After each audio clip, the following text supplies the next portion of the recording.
não há ninguém como o nosso Deus. Ele é digno de toda honra, de toda glória, de todo louvor, de toda adoração.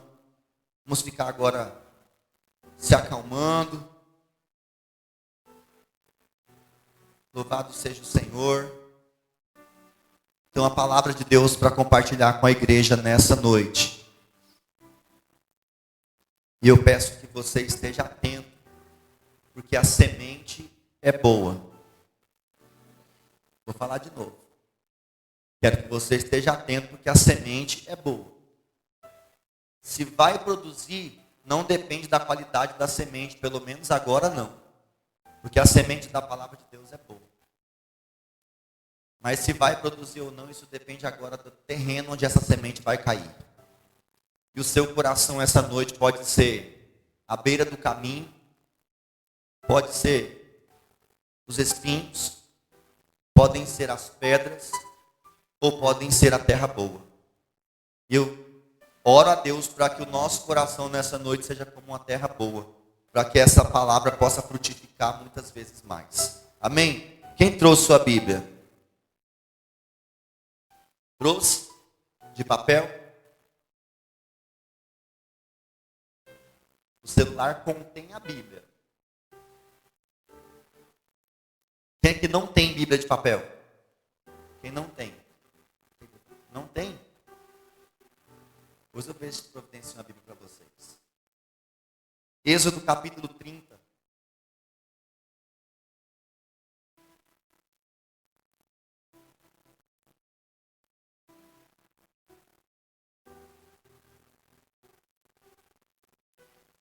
Versículo 34 em diante.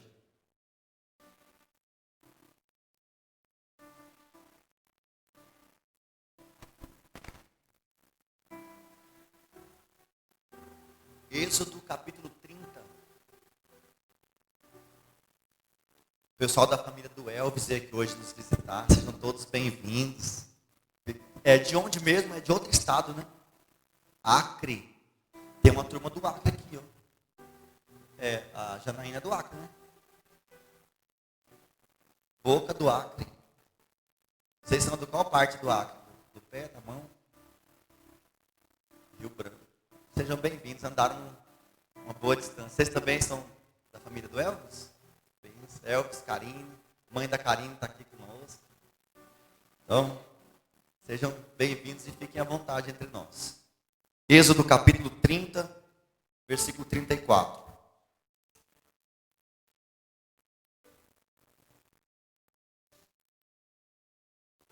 Disse mais o Senhor a Moisés: toma especiarias. Tem como colocar aí, Cauã? Não tem? Então tá. Disse mais o Senhor a Moisés: toma especiarias aromáticas, estouraque, ônica e gálbano. Essas especiarias aromáticas e incenso puro de igual peso. E disto farás incenso, um perfume segundo a arte do perfumista, temperado, puro e santo.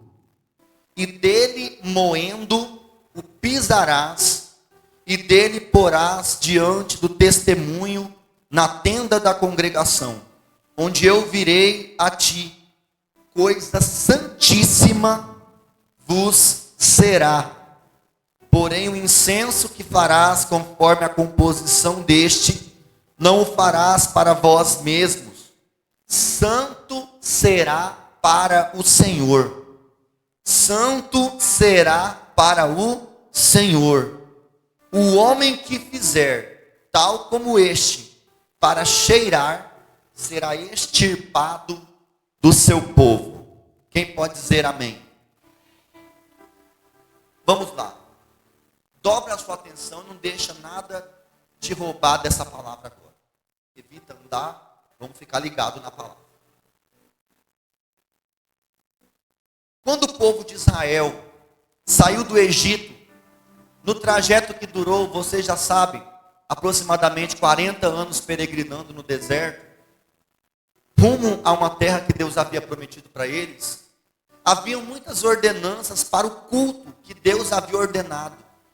Outro dia nós estávamos na nossa aula da escola bíblica estudando sobre o tabernáculo. E eu mostrei para vocês como era feito o altar do sacrifício, a pia de bronze onde o sacerdote lavava as suas mãos para entrar no lugar santo, a mesa dos pães da propiciação, o candelabro que ficava aceso enquanto a tenda estava edificada, dia e noite sem parar.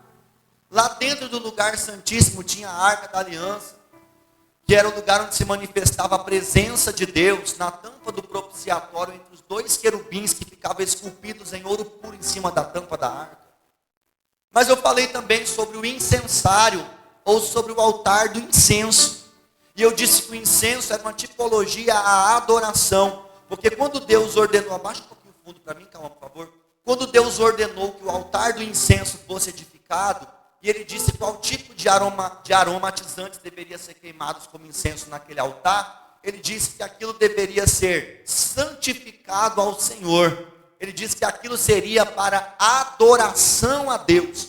Então, quando o sacerdote queimava o incenso no altar do incensário, no altar do incenso, aquela fumaça que era queimada dessas iguarias feitas com incenso, subia e chegava até as narinas de Deus, e Deus recebia como adoração. Ok? Então essa era a ordenança. E hoje eu quero conversar com vocês sobre que aroma era esse, que cheiro era esse, que fragrância era essa, que era exalada em cima daquele altar do incenso, do incensário, que fazia Deus se inclinar em direção à terra para poder atender e abençoar o seu povo. Ou para fazer Deus se inclinar em direção à terra para poder habitar e estar no meio do seu povo, recebendo a adoração que eles prestavam. Primeiro eu quero falar que a ordenança do incenso era para adoração. Então você precisa entender que adoração é aquilo que conseguimos extrair de nós como oferta ao Senhor. Tem gente que tem uma ideia equivocada sobre a adoração e acha que vamos adorar a Deus. Vamos pegar um violão, vamos começar a adorar. Vamos colocar um playback aí e vamos começar a adorar. E alguém vai pensar de maneira equivocada que toda a expressão de adoração se manifesta na música. Eu quero dizer para você que a adoração não é música. Música é uma forma de adoração, mas adoração não é música. Eu vi alguém dançando aqui, a irmã Cida, adorando a Deus com as suas expressões de dança. Adoração, arte, desenho, tem muitas formas de adoração a Deus. Música é uma delas. Só que é mais comum para nós olhar para a adoração como uma forma de canção. Eu já disse no começo do culto que a Bíblia não diz Deus procura adoração. A Bíblia diz que Deus procura adoradores. Antes de olhar para a canção que você está cantando, Deus olha para você. Antes de receber o louvor que você está entoando a Deus, Deus olha para você. Deus não recebe você por causa da sua canção, mas Deus recebe a sua canção por causa de você. Vou falar de novo para alguém que ainda não entendeu. Deus não recebe você por causa da sua canção. Deus recebe a sua canção por causa de você. Porque não adianta com uma boca você cantar louvores ao Senhor no domingo à noite e com a mesma boca fofocar, falar mal dos outros, maldizer, amaldiçoar no outro dia. Deus não está olhando para essa canção. Deus está olhando para o coração do adorador. Então, no versículo 37, deixa a Bíblia aberta aí, ele disse que esse altar, esse incenso, essa adoração, farás conforme a composição destes, e não farás para vós mesmo. Olha aqui, quem fabrica o incenso, não pode fazer o incenso para ele mesmo. Consegue entender? Quem fabrica o incenso, não pode fazer o incenso, fabricar o incenso para ele mesmo. No versículo seguinte diz que se ele cheirar esse incenso, ele vai ser extirpado, ele vai ser morto, ele vai ser condenado. Por quê? Porque disse lá no versículo 37 que ele será santo, separado, dedicado ao Senhor. Eu abro um parênteses agora para falar sobre como a nossa teologia está sofrendo ataques na música cristã gospel nos dias atuais. Quando os compositores antigamente escreviam as suas canções, compunham as suas canções, a maioria deles escreviam as suas canções, compunham as suas canções para adorar a Deus, ou para falar sobre a nossa teologia, sobre a palavra de Deus. Tinha muita Bíblia dentro dos hinos, cantados e escritos e compostos antigamente. Aí o tempo vai passando e hoje nós percebemos que a maioria dos louvores que são lançados na atualidade, eles não lançam porque são palavras de expressão de adoração a Deus. Eles lançam olhando para a gravadora, dizendo para eles se aquilo é vendável comercialmente falando ou não. Então, será que as pessoas vão gostar de ouvir essa música sua? Quando o compositor leva a música para a gravadora, ele pega um violão e canta a música. Vamos falar da música gospel, tá? Não falando da música secular, falando da música evangélica.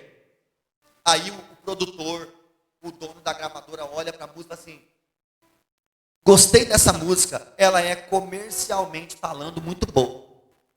Ou seja, na hora que eu lançar ela no CD já está no passado.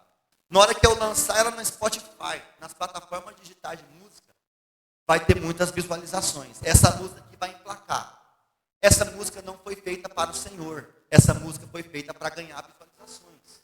Essa música não foi feita para expressar a nossa teologia ou a nossa adoração. Essa música foi feita para vender CD. E aí nós temos louvores que do jeito que tem a sofrência mundana, também tem a sofrência gospel. Pessoas que escrevem canções para cantar a sua dor. Ou para colocar a sua dor em cima do altar. Dizendo: a minha vida está muito ruim, eu estava morrendo, eu estava batido, eu estou cansado, eu estou morrendo. E aquelas canções que vão tratando eu. Quando não, canções teologicamente frustradas que não falam sobre o que a Bíblia fala, que não cantam o que a Bíblia diz e que promete para as pessoas aquilo que a Bíblia não prometeu. A gente ouve um hino aí que fala que agora é só vitória, agora é só vitória. A prova acabou, a luta foi embora, agora é só vitória. Não, onde está escrito isso? Se Jesus disse que no mundo tereis aflições, está cantando que agora é só vitória. Não, mas se as pessoas repetirem, agora é só vitória, agora é só vitória, vai vender. As pessoas vão gravar rápido.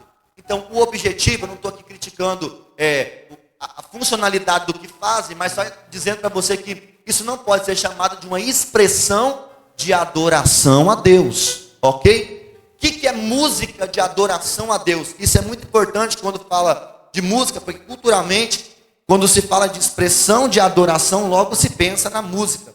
Quero dizer para você que a música foi feita e criada no céu. Então a música, ou as células musicais, elas têm um poder muito grande sobre a alma, sobre a mente e sobre as emoções das pessoas. Quem nunca ouviu uma música que você ouvia na sua infância e de repente, se você fechar o olho para ouvir aquela música, você se vê transportado para aquele lugar em 1900 e não sei mais quanto, que você era criança correndo no quintal e a sua mãe ouvia aquela música. Tem gente que escuta uma música e sente o cheiro do que está falando na música. Quando canta aquelas músicas antigas que fala que a chuva bateu na terra e veio um cheiro de terra molhada, a pessoa até sente o cheiro da terra, porque a música transporta você de lugar, mexe com a sua emoção. Você quer ver? Vai no cinema, Titanic, quando toca a musiquinha do naufrágio lá, tem gente que começa a chorar. Quem aqui já chorou com a música? Independente se é uma música evangélica, gospel ou qualquer outra música, alguém já chorou? Todo mundo já chorou ouvindo uma música. Por quê? Porque a música, ela toca na alma, ela mexe com a emoção. E quando nós adoramos a Deus, essa música como uma expressão de adoração a Deus, Deus recebe, Deus responde, Deus sente como um aroma do incenso suave subindo das narinas de Deus. A gente tem que tomar cuidado com o que a gente ouve, porque música atrai espíritos. Músicas tocam nas emoções. Eu coloquei aqui para não esquecer. Se faz sentir cheiro, sabor, nos transporta de lugares e toca na emoção das pessoas. Dependendo do que você ouve, você atrai a presença de Deus. Dependendo do que você canta, você atrai a presença de Deus. Mas por outro lado, existem demônios que se alimentam de células musicais que são feitas para poder destruir a alma das pessoas. Ou você acha? Eu não vou perguntar se alguém já fez isso, que eu não quero te constranger. Mas talvez você ouve uma música, você escuta até o barulho da latinha da cerveja abrindo. Para te dar uma vontade, para te estimular um desejo. Principalmente as músicas profanas seculares, que estão aí falando do marido que trai uma mulher, do marido que tem 10 amantes, e você vai largar da que você tem 8 para você pegar outra. Você percebe? As letras estão cheias de prostituição, de pecado, de infâmia, de injúria, de coisas que Deus não se agrada, e as pessoas vão se alimentando disso, você consegue entender? E aí o espírito da prostituição, o espírito da bebedice, o espírito que age em áreas espirituais ocultas, começa a receber legalidade quando você está ouvindo essas músicas, quando você está reproduzindo elas. Pastor, na onde está isso na Bíblia? Vamos lá. Abra a sua Bíblia aí, em 1 Samuel, o Cauã não vai conseguir colocar hoje, que alguma coisa deu errado lá no computador, mas 1 Samuel, capítulo 16, eu faço questão que você leia. 1 Samuel, capítulo 16. Quero que você fique ligado, viu? Quem está aí? Capítulo 16, versículo 14 de 1 Samuel. Ô, calma, hoje vai fazer uma falta, hein?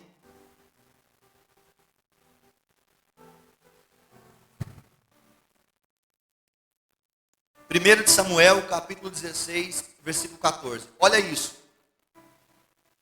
E o Espírito do Senhor se retirou de Saul, e o assombrava um espírito mau, da parte do Senhor. Então os criados de Saul lhe disseram: eis que agora um espírito mau da parte do Senhor te assombra.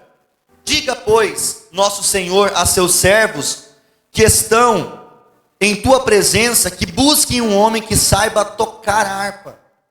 E será que quando o espírito mau da parte do Senhor vier sobre ti, então ele tocará com a sua mão e te acharás melhor. Então disse Saul aos seus servos: buscai-me, pois, um homem que toque bem, e trazei-o a mim. Então respondeu um dos jovens e disse: eis que tenho visto um filho de Jessé, o belemita. Olha isso, irmão, presta atenção nas características do cara. Ele sabe tocar, ele é valente, ele é animado, homem de guerra, sisudo em palavra, gentil de presença. Todas essas são as qualidades de Davi. Só que a principal delas vem agora: o Senhor é com ele. Por que que quando Davi toca a harpa, o Espírito de Deus vem? Não é porque Davi é bom, habilidoso nas notas musicais, mas porque o Senhor é com ele. E Saul enviou mensageiros a Jessé e disse: envia-me Davi teu filho, o que está com as ovelhas. Então tomou Jessé um jumento carregado de pão, um odre de vinho, um cabrito, enviou-os a Saul pelas mãos de Davi seu filho. E assim Davi veio a Saul, esteve perante ele e o amou muito, e foi o seu pajem de armas, ou aquele que cuida das armas. Então Saul mandou dizer a Jessé: deixa estar Davi perante mim, pois achou graça a meus olhos. Olha o 23, irmãos. E sucedia que quando o espírito mau da parte de Deus vinha sobre Saul, Davi tomava a harpa e começava a tocar com a sua mão. Então Saul sentia alívio, se achava melhor, e o espírito se retirava dele. Olha como é. Saul estava perturbado, possesso, manifestado de demônio, e alguém disse assim: será que não tem alguém, será que não tem um adorador para vir adorar a Deus na frente de Saul? Porque quando essa pessoa adorar a Deus na frente de Saul, esse espírito vai sair dele. Conheço Davi, filho de Jessé, o belemita. Ele é animado, ele é valente, ele é sisudo em palavras, ele toca bem, o cara é habilidoso. Só que o mais importante, o Senhor está com ele. Manda chamar esse homem então, e quando Davi chega com seu instrumento musical, um adorador que estava acostumado com a presença de Deus. O texto bíblico diz que quando o espírito mau pegava Saul, sacudia Saul, perturbava Saul, o demônio entrava em Saul, e na hora que Saul estava possesso de demônios, Davi começava a adorar a Deus com a sua harpa. E quando o som da harpa tocada entrava nos ouvidos de Saul, o coração dele se acalmava e aquele espírito maligno saía dele. Por quê? Porque a música de adoração a Deus que Davi tocava atraía a presença do Espírito Santo. E os demônios não conseguiam ficar no lugar onde tinha um adorador adorando. Os demônios ficavam desesperados. Você acha que o diabo fica como quando você vai limpar a sua casa, coloca um louvor na maior altura e começa a glorificar a Deus dentro da sua casa? Não sobra um. Então o louvor, a adoração atraía a presença do Espírito Santo, e aquele espírito maligno não poderia suportar a unção, a graça, o poder da presença do Espírito Santo, e o demônio ia embora. Diga assim: música atrai presença de Espírito. Agora, dependendo da música que você está tocando, dependendo da música que você está escutando, você vai decidir que tipo de Espírito você vai atrair. Se é o Espírito de Deus, ou se são os espíritos malignos. Quem está me ouvindo? Você quer ver? 2 de Reis, capítulo 3, versículo 15. Abre aí.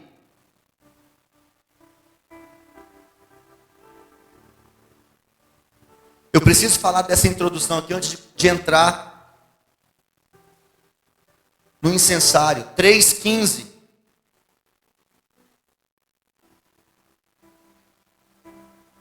Olha lá. Coloca na corrigida fiel. Que é o que eu estou usando aqui, por favor. Agora eu me senti em casa. 3,15. Corrigida fiel. Ora, pois, trazei-me um músico. Alguma versão está aí, tangedor. Só está tangedor. Trazei-me um tangedor. Trazei-me um músico. E sucedeu que, tocando o músico, veio sobre ele a mão do Senhor. Próximo. E disse: assim diz o Senhor, fazei neste vale muitas covas, porque assim diz o Senhor, não vereis vento, não vereis chuva, todavia este vale se encherá de tanta água, que bebereis vós, vosso gado e vossos animais, e ainda isto é pouco aos olhos do Senhor, também entregará ele os moabitas em vossas mãos. Deixa no versículo 15. Trazei-me um tangedor. Tinham 3 reis desesperados, buscando uma resposta de Deus. Eles estavam caminhando contra o exército dos inimigos. Esses 3 reis, junto com seus respectivos exércitos. E esses 3 reis, de repente, acabou a água deles. 3 reis. E de repente a água acabou. No meio do deserto, eles começaram a ficar preocupados. E agora, se a gente voltar, a gente vai morrer no meio do caminho. Se a gente avançar com sede, tanto nós como nossos animais estão perecendo de sede. O que nós vamos fazer agora? Aí alguém disse assim: será que não tem algum profeta de Deus, algum homem de Deus para a gente pedir oração? Porque enquanto os cântaros estavam cheios de água, ninguém lembrou de consultar o Senhor. Porque enquanto as vasilhas estavam cheias de água, ninguém lembrou de orar. Mas na hora que a vasilha fica vazia, que a água acaba, lembra de Deus. Tem muito crente que é assim, sabia? Ele só lembra de Deus na hora que as coisas apertam. Quando está tudo muito bem, obrigado, não quer nem saber de Deus. Mas na hora que o cinto aperta, ele vai. Onde que tem um profeta? Onde que tem um homem de Deus? Aí o Josafá disse assim: perto desse lugar tem um profeta de Deus. O nome dele é Eliseu. Ele deitava água nas mãos do profeta Elias. A palavra de Deus está na boca dele. Tudo que ele fala acontece. E aí, irmãos, os três marcham em direção à casa do profeta de Deus. Vamos descobrir o que esse homem de Deus vai falar para nós. Quando eles batem na porta do profeta Eliseu, o profeta sai para fora, vê um descendente de Acabe lá e fala bem assim: o que você está fazendo aqui na minha porta? Já sabe, né? Acabe com o profeta não dá certo. Nós viemos aqui buscar ajuda, buscar auxílio do Senhor. De repente o Senhor pode orar por nós, dar uma palavra, dizer alguma coisa para que esse problema que nós estamos vivendo aqui seja solucionado. Aí o profeta olha para eles e fala bem assim: eu não posso profetizar, porque eu só profetizo quando a mão do Senhor vem sobre mim.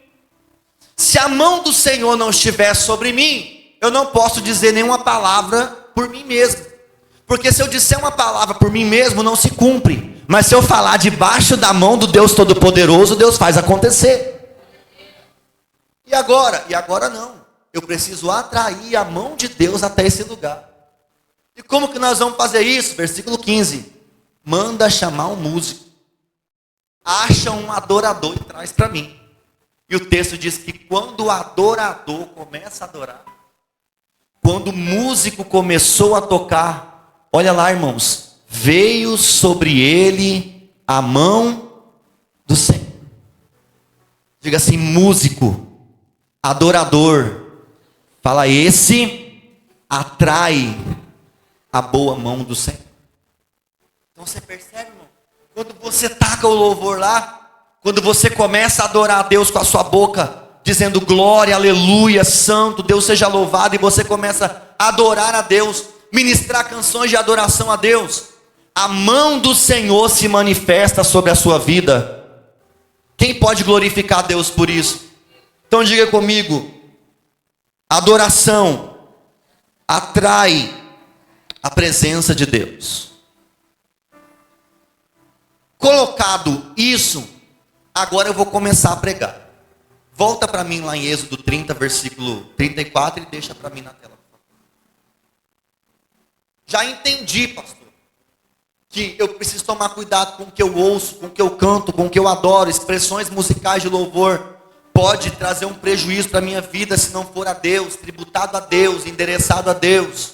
Células musicais podem atrair demônios, como também pode atrair a mão de Deus e o Espírito Santo. Eu entendi, pastor, que Deus não está buscando simplesmente adoração. Deus não quer extrair de mim uma música. Deus quer extrair de mim um coração quebrantado, contrito, sincero, derramado, prostrado diante dele. Isso é adoração. Adoração não é a música que você canta, é a sua maneira de viver em obediência, temor, santificação diante de Deus. Isso é adoração. O que eu entrego como oferta ao Senhor. Agora vamos lá. Deus diz: Moisés, para o incenso, eu preciso que você use 3 iguarias: estouraque, ônica e gálbano.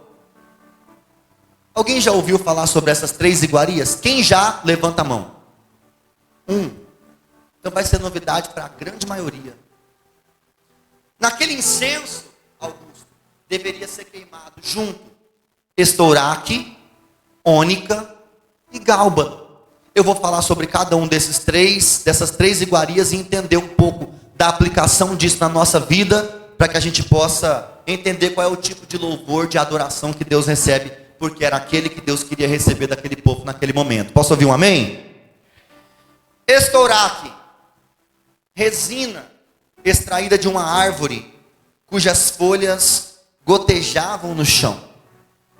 O que era estouraque, pastor? Muito fácil tirar a resina cheirosa e aromática do estouraque. A árvore estava lá. E era só colocar uma vasilhinha debaixo que a gota cheirosa já caía das folhas. Estouraque flui naturalmente. Não precisa de esforço, não precisa de muito empenho, não precisa de sacrifício. O aroma está lá, é só coletar, é só colher.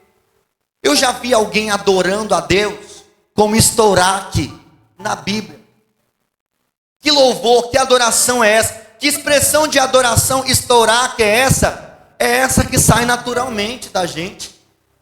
Sabe, quando a sua saúde está 100%?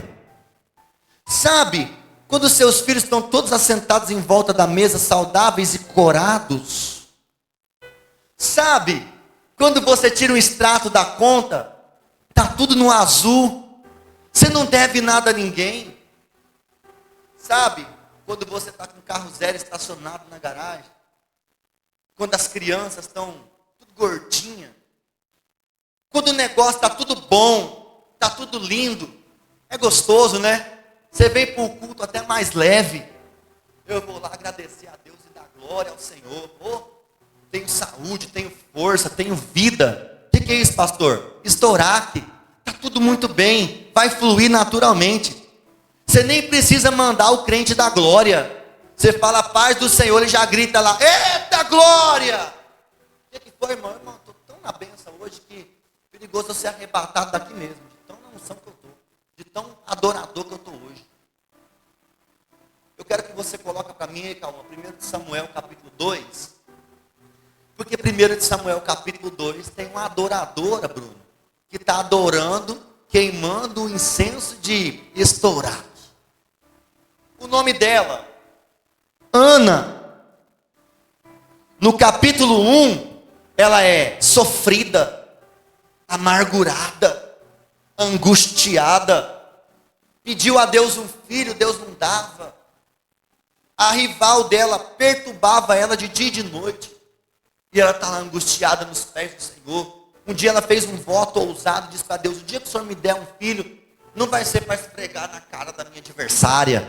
O dia que o Senhor me der um filho, eu vou consagrar ele para a tua glória, ele vai te servir todos os dias da vida dele. Deus gostou daquilo, porque tudo que é voluntário, oferta voluntária, adoração voluntária, Deus gosta, Deus recebe, não é obrigado, faz porque tem amor, porque ama, porque está sentindo de fazer, e foi.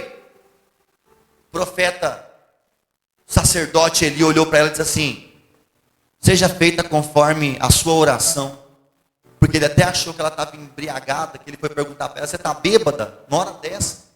Ela falou para ele, eu não estou bêbada, minha boca está mexendo baixinho, que o meu espírito está atribulado, eu estou derramando a minha alma perante o Senhor. E quando ela explica a história, ela fala do voto, Deus vai lá e concede a bênção para ela, e ele fala, daqui a tanto tempo, você vai gerar e vai ter um filho. Aí no finalzinho do capítulo 1, quem que nasce, irmão? Samuel. E quando Samuel nasce, eu vou perguntar para você, quem é Samuel? E você responde, a resposta da oração. Pode ser? Igreja, quem é Samuel? Melhor do que isso, quem é Samuel? A resposta, o que Ana está carregando no braço? Louvar a Deus nessa hora, irmão. Tudo que ela pediu para Deus estava na mão dela. Eu vou para o culto até. Ó, meu Samuel, aqui ó, feliz. E ela ora assim, capítulo 2, versículo 1. Meu coração exulta ao Senhor. Tenta imaginar a Ana fazendo essa oração, com tudo que ela pediu para Deus na mão dela, com o filho gerado, com a resposta de oração na mão dela. Esse louvor, Cida, saiu naturalmente. A minha alma engrandece ao Senhor. A Virgem Maria faz essa mesma oração quando ela recebe a mensagem de que ela ia gerar, que ela seria a mãe do Salvador. A minha alma engrandece ao Senhor, o meu poder é exaltado no Senhor, a minha boca se dilatou sobre os meus inimigos, porquanto me alegro na tua salvação. Que louvor é esse, irmão? O louvor de quem está querendo contar testemunho. Pastor, me dá oportunidade hoje, que eu quero contar o testemunho do que Deus fez na minha vida. Eu vim ali, pastor, vai lá fora ungir meu carro, que está zero, pastor, está uma bênção. Eu vim aqui, eu quero louvar a Deus hoje pelo que Deus fez na minha vida. Isso é Ana. Fala assim, estourar aqui. Versículo 2. Vamos ler, Cauã, até o versículo 10. Não há santo como o Senhor, porque não há outro fora de ti. Rocha nenhuma há como o nosso Deus. Vai glorificando, não multipliqueis palavras altivas, nem saiam coisas arrogantes da vossa boca, porque o Senhor é o Deus de conhecimento, e por ele são as obras pesadas na balança. Oh glória, o arco dos fortes foi quebrado, e os que tropeçaram foram cingidos de força. Está falando dela mesmo. Os fartos se alugaram por pão, e cessaram os famintos. Até a estéril deu luz a 7 filhos, e a que tinha muitos filhos enfraqueceu. Olha ela glorificando a Deus. O Senhor é o que tira a vida, e é o Senhor que dá a vida. É Ele que faz descer a sepultura, mas também é Ele que faz subir da sepultura. É o Senhor quem empobrece, é o Senhor quem enriquece. É Ele que abate, mas é Ele também que exalta. É o Senhor que levanta o pobre do pó. Desde o monturo levanta o necessitado, para o fazer assentar entre os príncipes, para o fazer herdar um trono de glória. Porque do Senhor são os alicerces da terra, Ele se assentou sobre eles o mundo. Os pés dos seus santos guardará, porém os ímpios ficarão mudos nas trevas, porque o homem não prevalecerá pela sua força. Enquanto Ana estava tentando pela sua força, estava dando tudo errado, mas quando ela confiou no braço forte do Senhor, ela conseguiu ter resposta à sua oração. Versículo 10: os que contendem com o Senhor serão quebrantados, desde o céu trovejará sobre eles. O Senhor julgará as extremidades da terra, e dará força ao seu rei. Exultará o poder do seu ungido. Oh glória!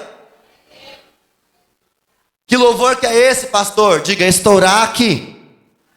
Flui naturalmente. Quem é Ana? Ana adorou com a resposta nas suas orações. Ela era a estéril que Deus fez gerar. Era ela que orou com aflição e Deus respondeu.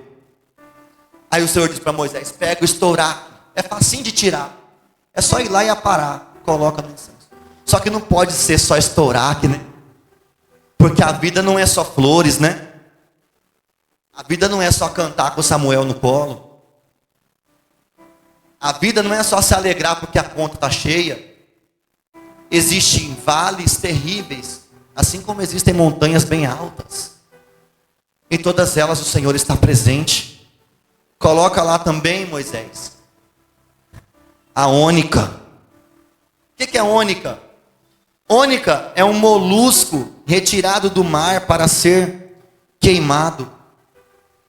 Então, aí já não é mais facinho de pegar, né? Aí vai ter que sair do lugar.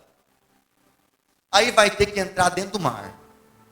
Aí vai ter que procurar cuidadosamente para achar essa ônica ou ônix. Tirar do mar. Dessecar. Colocar no incensário para queimar. É um animal marinho que vive onde? Na água. Só que ele não pode ser queimado na água, porque fogo não pega, água não pega fogo. Então, para essa adoração sair, esse ser, essa ônica vai ter que ser retirado do seu lugar natural. Para exalar o bom perfume, essa ônica vai ter que sair do seu conforto. Vai ter que se mover do lugar onde está, vai ter que ter um esforço, ela vai ter que se entregar. Retira. Vai ser fácil fazer isso? Não, mas é necessário. Quem está me entendendo nessa noite? E eu tirei um exemplo da Bíblia que vai se identificar com algumas pessoas. Lucas capítulo 7, versículo 36. Ônica. Talvez você já adorou com estouraque. Mas talvez você já passou pela experiência de ter que adorar com a ônica. Sabe aquele glória a Deus que não sai tão liso assim? Porque tem uma dor doendo? Sabe aquela adoração que você está sentindo que alguma coisa está fora do lugar? E está mesmo? Que é difícil até de cantar? Porque fica parado aqui. Ônica, capítulo 7, versículo 36 de Lucas. E rogou-lhe um dos fariseus que comesse com ele. Entrando em casa do fariseu, assentou-se à mesa. E eis que uma mulher na cidade, que era uma... O que ela era, irmãos? Ah, meu pai. Sabendo que ele estava à mesa da casa com o fariseu, levou um vaso de alabastro com unguento. E estando por detrás aos seus pés, chorando, começou a regar os seus pés com lágrimas, enxugava com os cabelos da sua cabeça, beijava os seus pés e ungia com unguento. Quando isto viu o fariseu, que o tinha convidado, falava consigo dizendo: se este fosse profeta, bem saberia quem e qual é essa mulher que ele toca, pois é uma pecadora. E respondendo Jesus disse: Simão, uma coisa tenho para te dizer. Ele disse: dize-a, mestre. Um certo credor tinha 2 devedores. Um devia 500 e o outro 50. Não tendo eles com o que pagar, perdoou-lhe ambos. Tanto que devia 500 como que devia 50 foi perdoado. Qual deles amará mais? Aí ele disse, Simão respondendo disse: tenho para mim que é aquele a quem mais perdoou. E ele disse: julgaste bem.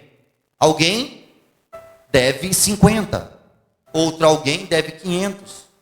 Os dois não têm dinheiro para pagar, e a dívida dos dois é perdoada. Qual dos dois vai amar mais? Quem mais foi perdoado. Então quem mais foi perdoado, mais ama. E aí versículo 44. E voltando-se para a mulher, disse a Simão: está vendo essa mulher? Entrei em tua casa, não me deste água para beber, não deste água para os meus pés, mas esta regou os meus pés com lágrimas e os enxugou com o cabelo da sua cabeça.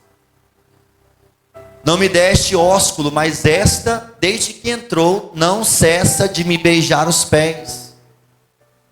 Não me ungiste a cabeça com óleo, mas esta ungiu meus pés com unguento.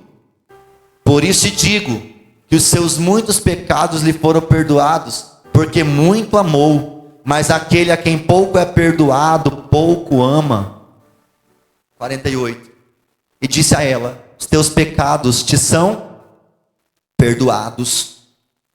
E os que estavam à mesa começaram a dizer entre si: quem é este que perdoa pecados? E 50 para concluir. E disse a mulher: a tua fé te salvou, vai em... Como que era a adoração daquela mulher? Ela ia ter que enfrentar um monte de desafios para poder adorar. Única. Primeiro que ela era uma pecadora conhecida da cidade. Então imagina numa cultura terrível daquela, onde essa mulher passa, ela é insultada, ela é xingada, ela é humilhada, e ela talvez teme até sair de casa por causa da humilhação e da vergonha. Porque ela é uma pecadora conhecida na cidade. Mas ela descobre que Jesus vai jantar na casa de Simão. E ela fala: eu não vou perder essa oportunidade. Vai ser fácil para ela? Claro que não. Ela vai ter que sair de casa. Ela vai ter que mergulhar fundo nas águas do mar para achar esse molusco. Por que eu falo isso? Figurativamente para você. Porque ela vai ter que enfrentar as críticas. Ela vai ter que enfrentar a dissuasão. Ela vai ter que enfrentar a humilhação, a vergonha. Imagina você entrar dentro de uma festa sem ser convidado. Ainda mais sendo uma mulher. Ainda mais sendo uma mulher pecadora conhecida na cidade. Todo mundo sabia quem ela era.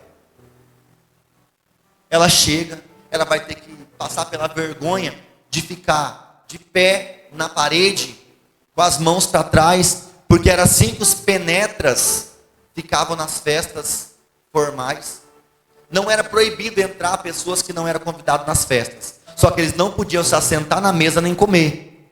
As portas ficavam abertas para quem quisesse entrar e assistir. E era chique quando alguém que não era convidado entrava na festa. Mas ficava no canto da parede, encostado com as mãos para trás. E foi assim que essa mulher ficou. Imagina a humilhação, imagina a vergonha.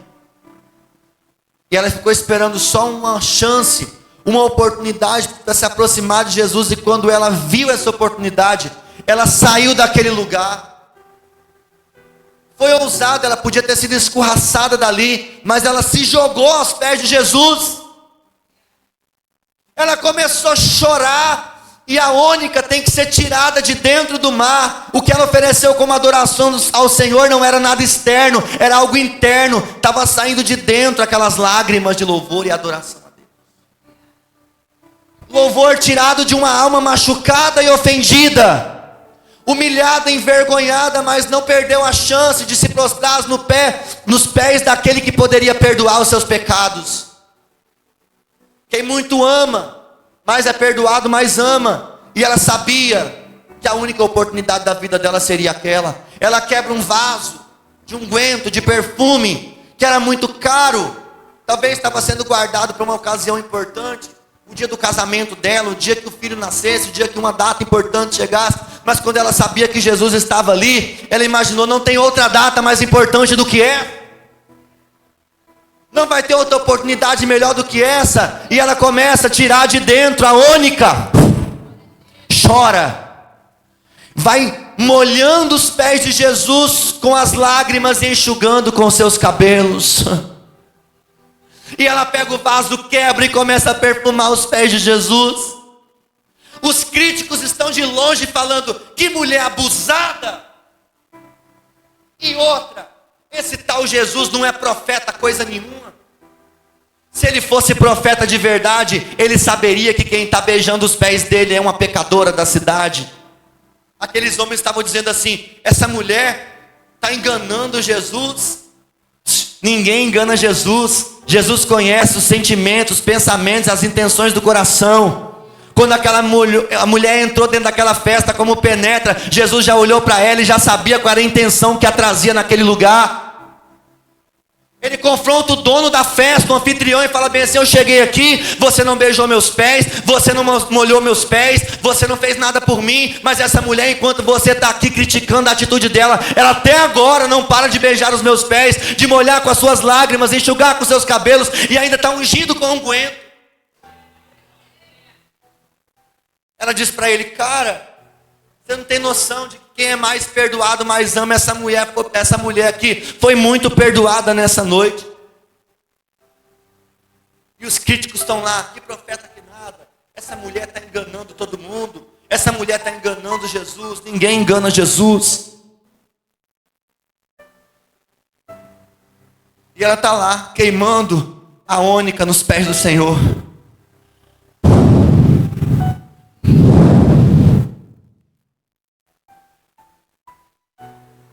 Um adorador de ônica não pode se importar com as críticas. Talvez alguém fale bem assim, por que pula desse jeito? Por que grita desse jeito? Por que dança desse jeito? Por que berra desse jeito? Alguém diz, Deus não é surdo, para que gritar tanto? Você não sabe de onde essa pessoa foi tirada. Essa expressão toda de adoração, de louvor, esses gritos, essas danças, esse desespero de alma, essa fome, essa sede, essa pessoa se movimenta, ela grita, ela pula, ela chora, só ela sabe o que ela enfrentou para chegar até aqui.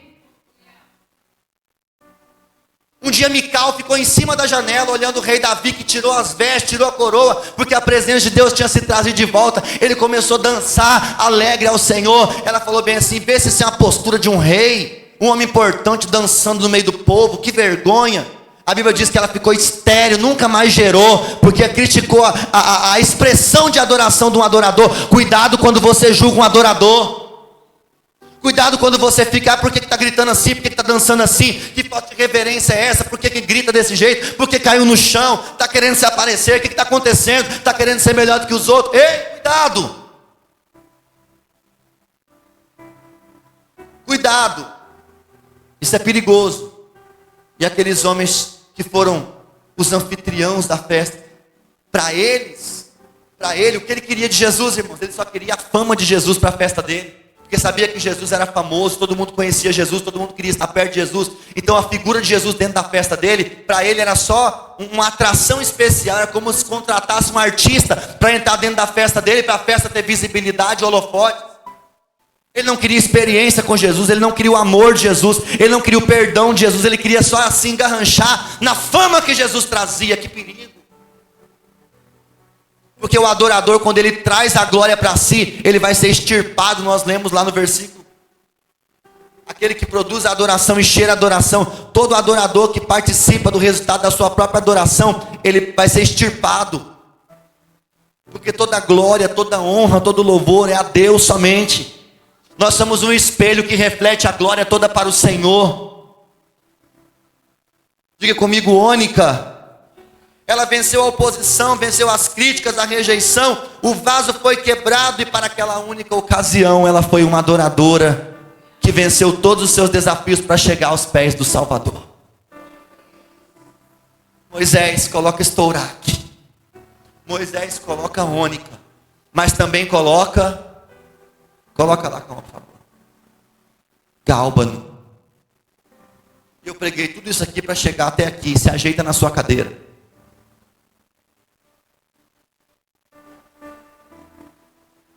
Diga comigo, gálbano. É uma resina extraída de uma planta originária do Oriente Médio e do Oeste da Ásia. Pega uma folha de gálbano. Cheira. Não tem cheiro nenhum. De novo. Não tem cheiro de nada. O Senhor falou, calma. Está no texto. Tem que triturar e amassar. Porque depois que triturar e depois que amassar, vai exalar o bom perfume. Vou falar de novo. Tem que triturar primeiro, amassar depois, e aí sim, ela vai exalar o bom perfume. Eu sei que todos nós gostaríamos de chegar aqui com estourar e adorar a Deus por tudo que Ele tem feito, por tudo que vai fazer, por suas promessas e tudo que é. Eu quero agradecer. Talvez é até mais fácil chegar aqui com uma ônica, vou ter que mergulhar um pouquinho, vou ter que me render um pouquinho. Mas vai sair. O perfume vai sair. Só que esse estágio do gálbano é um perfume que só pode ser sentido depois que é triturado e amassado. E o processo de trituração e de amassadeira faz o perfume ser exalado. Sabe quando que eu e você podemos exalar o melhor perfume para o Senhor? Quando nós somos triturados e amassados.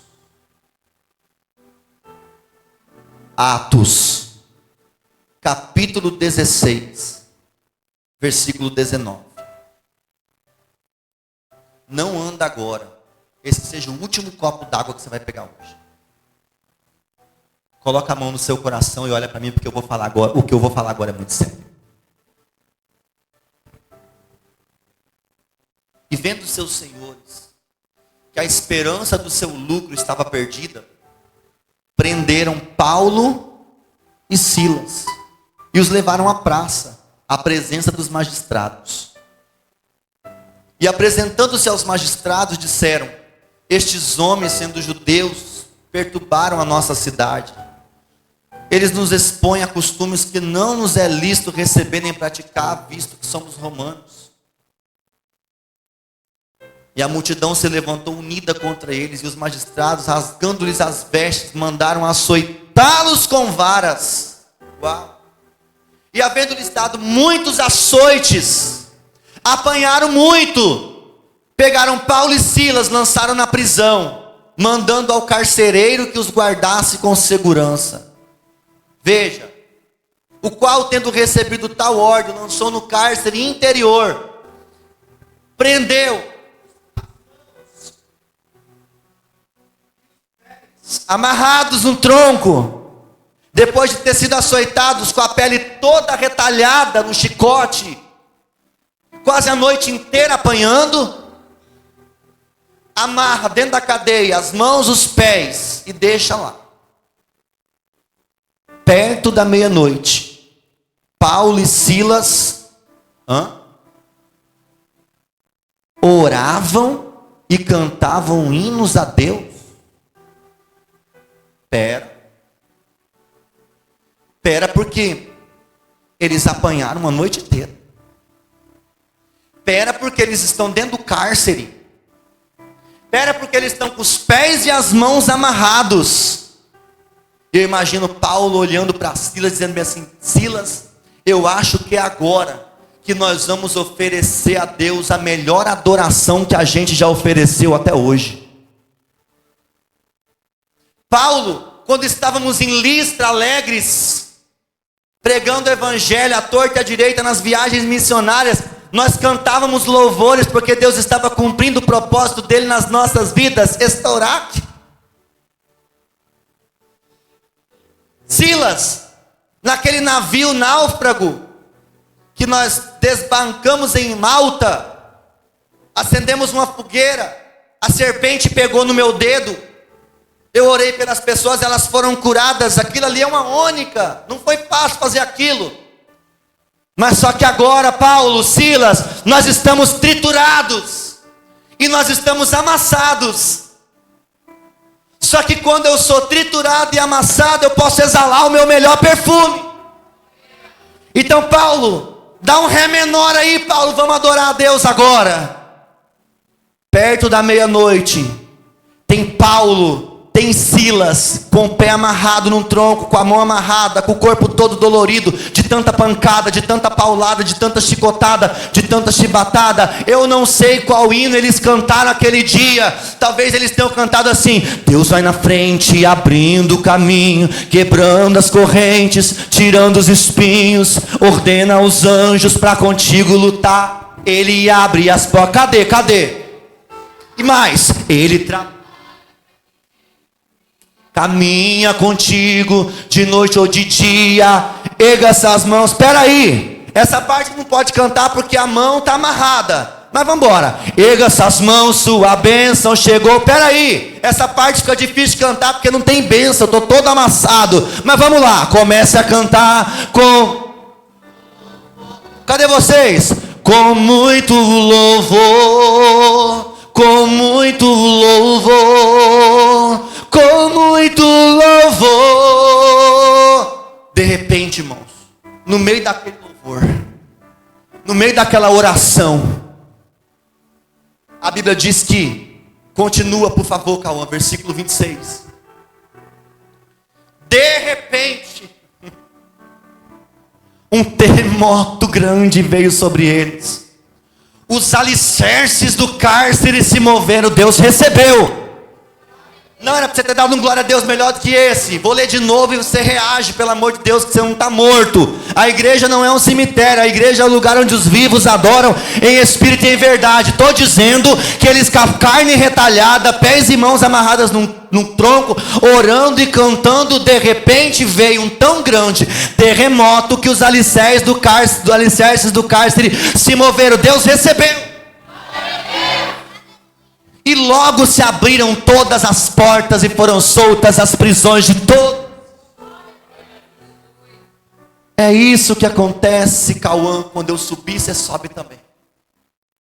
É isso que acontece quando você está triturado, amassado, mas mesmo assim você abre a sua boca para adorar a Deus. Deixa eu fazer uma pergunta para você. Qual é a dor que tem roubado a adoração da sua boca?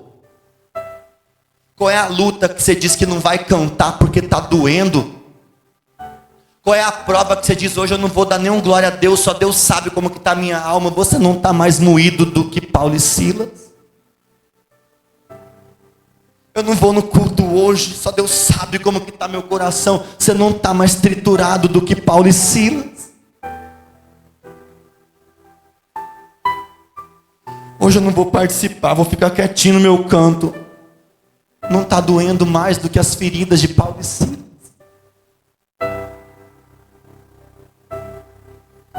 Eu não gosto de julgar as pessoas. A Bíblia diz que não julgueis para que não sejam julgados. Mas quando a gente está entregando a Deus nossa melhor expressão de louvor, tem gente que parece uma estátua. Eu penso: meu Deus, será que está doendo tanto assim? Será que está ruim? O que acontece? Que não consegue tirar nada de dentro. Para dar um glória a Deus tem que ficar mandando. Irmão, levanta a mão, dá um glória. Irmãos, não precisava a gente ficar mandando você dar glória, falar aleluia, agradecer a Deus, orar. Está fraco, igreja. Às vezes a gente se sente pateta quando tem que ficar animando plateia. Nós não fomos chamados por Deus para poder animar a plateia. Nós somos chamados por Deus, que a Bíblia diz que Ele faz dos seus anjos ventos e dos seus ministros labareda de fogo. E tem vezes que a gente está aqui parecendo uma labareda de fogo fumegante, falta sair voando dentro da igreja. Você olha para a cara da pessoa, ela está parecendo morto. Tem palavra que a gente fala, que você falar dentro de um cemitério, morto levanta, dá 3 glória a Deus e deita de novo. E na igreja o cara está com a cara parecendo que foi batizado num pote de vinagre azedo. Essa dor sua não está doendo mais do que as feridas de Paulo e Silas, não. Você pode dizer um glória a Deus que não arranca pedaço. E tem um homem na Bíblia, Herodes, ele morreu comido de bicho porque não glorificou a Deus. Cutuca alguém perto de você e pergunta para ele se você vai adorar a Deus e dar um glória para Ele, ou você quer esperar o bicho comer sua carne. Você repreende isso, irmão. Nessa hora vocês não dão glória, não. Nessa hora vocês falam, está repreendido.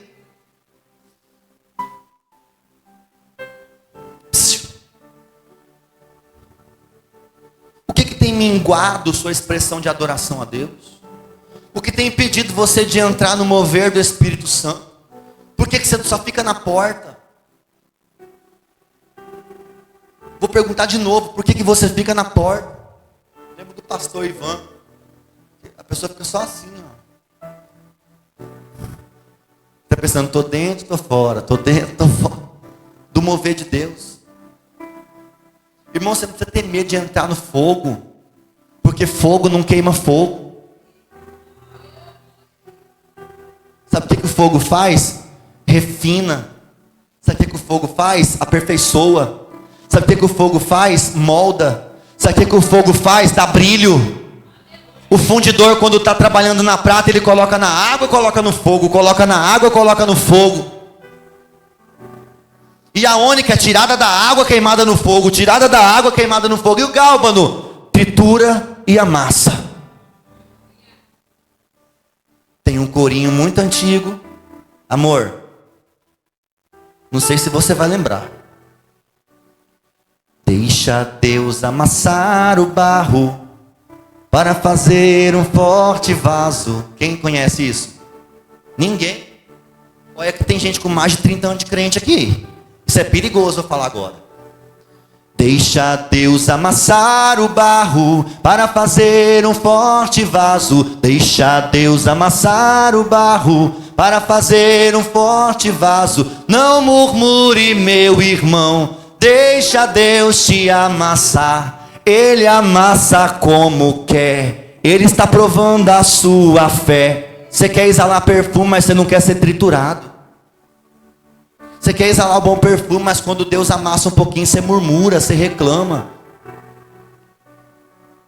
Você quer ser adorador, mas quando o negócio pega no seu pé, você fala que vai desviar e sair da igreja. Você fala que quer ser adorador, mas qualquer coisinha te desanima. Você começa a murmurar por aí, falando, será que Deus não está vendo? Será que Deus não está comigo? Agora que eu decidi ser fiel a Deus, as coisas pioram. Não esqueça, irmão, que para você ser aprovado, primeiro você vai ter que ser provado. Para sair perfume bom de você, você primeiro tem que ser triturado e amassado. Aceita, que dói menos. Nós estamos vivendo uma geração de crente Nutella, que aceita o bem de Deus, mas não quer aceitar o mal. No dia que a aprovação bate a porta, ele começa a xingar Deus, brigar com Deus, querer discutir com Deus, a criatura querendo contender com o Criador, o vaso querer contender com o oleiro. Por que você está fazendo isso? Irmão, Deus sabe o que está fazendo. Ele não passa você no fogo à toa. Ele não passa você na moenda à toa. Ele não te amassa à toa. Você tem que suportar isso. E quando você suporta isso, você atravessa, chega do outro lado, e quem passar perto de você vai sentir o aroma. O aroma de quem foi triturado, mas não perdeu o seu sabor. Tem gente azeda, bruta, ignorante, sem educação, que sai por aí dando patada nos outros e fala assim, a minha personalidade é assim. É porque eu apanhei muito na vida. Apanhou e azedou.